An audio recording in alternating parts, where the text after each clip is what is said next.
சந்தோஷம். எனக்கு அன்பான தேவனுடைய பிள்ளைகளே, நீங்க என்னென்ன அற்புதங்களை எல்லாம் எதிர்பார்த்து கொண்டிருக்கீங்களோ அந்த காரியத்தை இந்த நாளிலே நம்முடைய தேவன் உங்களுக்கு செய்ய உண்மை உள்ளவராக இருக்கிறார். அவர் நமக்கு ஒரு வாக்குத்தத்தம் கொடுத்திருக்கிறார். எப்படிப்பட்ட ஒரு வாக்குத்தத்தம் தெரியுமா?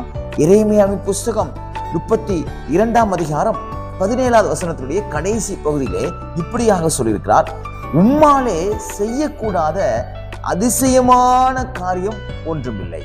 எனக்கு அன்பான தேவனுடைய பிள்ளைகளே, இயேசு கிறிஸ்துவாலே செய்யக்கூடாத அதிசயமான காரியம் ஒன்றும் இல்லை.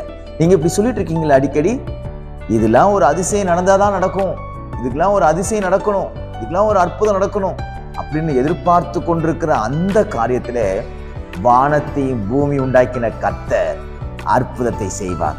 நீங்க எதிர்பார்த்திருக்கிற அதிசயம் நடக்கும். உங்க குடும்ப வாழ்க்கையில் அதிசயத்தை எதிர்பார்த்திருக்கீங்களா? அதிசயத்தை கர்த்தர் வாய்க்க செய்வார். உங்க பிள்ளைகளுடைய வாழ்க்கையில அதிசயத்தை எதிர்பார்த்திருக்கீங்களா? கர்த்தர் அதிசயத்தை செய்வார். உங்க படிப்பு விஷயத்துல அதிசயத்தை எதிர்பார்த்துக்கிட்டு இருக்கீங்களா? கர்த்தர் அதிசயத்தை செய்வார். உங்க ஊழிய பாதையில அதிசயமான ஒரு காரியம் நடக்கணும் அப்படின்னு எதிர்பார்த்துட்டு இருக்கீங்களா? கர்த்தர் செய்வார். எனக்கு அன்பான தேவனுடைய பிள்ளைகளே, உங்க சரீர பலத்துல ஒரு அதிசயம் நடக்கணும், என் பலவீனங்கள் எல்லாம் மாறணும்னு சொல்லி அதிசயங்களை எதிர்பார்த்துட்டு இருக்கீங்களா? கர்த்தர் அதிசயத்தை செய்வார். ஏனென்றால் அவர் சொல்லியிருக்கிறார், ஆமென், உம்மாலே எல்லாம் கூடும் என்று ஆண்டவர் சொல்லியிருக்கிறார். அவரால் எல்லாம் கூடும். அவர் அதிசயமான காரியத்தை செய்கிறவர். அதிசயம்னா எப்படி தெரியுமா? யாராலும் செய்ய முடியாது, யாராலும் எதிர்பார்க்க முடியாதது, யாராலும் கொடுக்க முடியாதுதான் அதிசயம். இது பிரமிப்பா இருக்குதே, இது எப்படி நடந்துச்சுன்னு எல்லாருடைய கண்களும் ஆச்சரியப்படத்தக்கதாக, எல்லாருடைய சிந்தையும் ஆச்சரியப்படத்தக்கதான காரியத்தை உங்க வாழ்க்கையில செய்வார். அப்படிப்பட்ட காரியத்தை எதிர்பார்த்து கொண்டிருக்கீங்களா?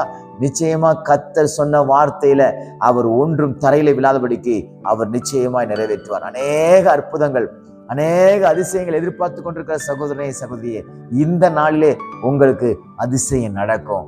ஆமென். உங்க பண விஷயத்துல அதிசயம் நடக்கும், உங்க பொருளாதாரத்துல ஒரு அதிசயம் நடக்கும், உங்க பிரச்சனையில ஒரு அதிசயம் நடக்கும். கோர்ட் விஷயமா போயிட்டு இருக்கீங்களா?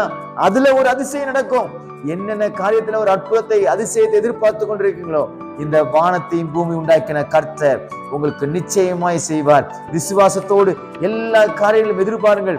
நான் எதிர்பார்க்கிற அதிசயத்தை தேவன் எனக்கு செய்வார். இந்த காரியத்துல நான் இன்னைக்கு அற்புதத்தை பெற்றுக் கொள்வேன், இந்த காரியத்துல எனக்கு ஒரு அதிசயம் நடக்க போகுதுன்னு சொல்லி அந்த எதிர்பார்ப்போடு இருங்கள்.